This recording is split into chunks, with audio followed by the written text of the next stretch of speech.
A look at the key items in Trump's big, beautiful bill. Republican Senate leaders have released their latest version of the budget bill that is pivotal to President Donald Trump's second-term agenda as they scramble to corral backbench holdouts.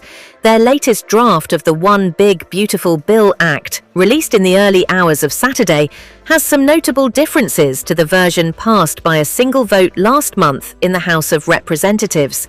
It includes increased cuts to Medicaid, while other aspects have been dropped or reworked to comply with Senate rules. Republicans have been torn over how to fund many of the measure's proposed tax cuts, which the Congressional Budget Office estimates will bloat the federal debt by nearly $3 trillion or pounds, £2.34 trillion sums over the next decade. Senate Republicans are racing to pass the bill ahead of a self-imposed 4 July deadline in order to send it to Trump's desk for signing into law. Here's a look at some of its key items. Social Security taxes.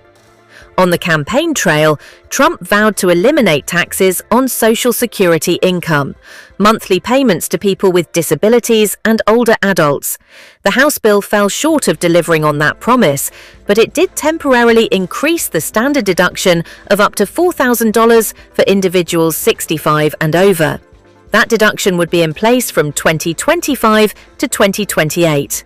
The deduction extensions begin to decrease after $150,000 for married taxpayers filing jointly and $75,000 for individual filers.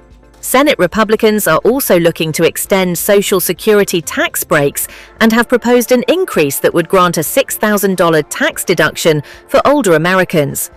More Medicaid requirements. To help finance tax cuts elsewhere, Republicans have added additional restrictions and requirements for Medicaid, the healthcare program relied upon by millions of elderly, disabled, and low-income Americans.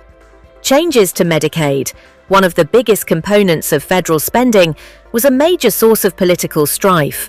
One of the changes are new work requirements for childless adults without disabilities. To qualify, the bill says they would be required to work at least 80 hours per month from December 2026. Another proposed change to the program is requiring Medicaid re-enrollment to shift from once a year to every 6 months. Enrollees would also have to provide additional income and residency verifications.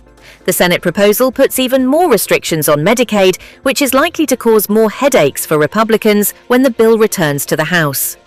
Their version proposes to lower provider taxes, which states use to help fund their share of Medicaid costs, from 6% to 3.5% by 2031.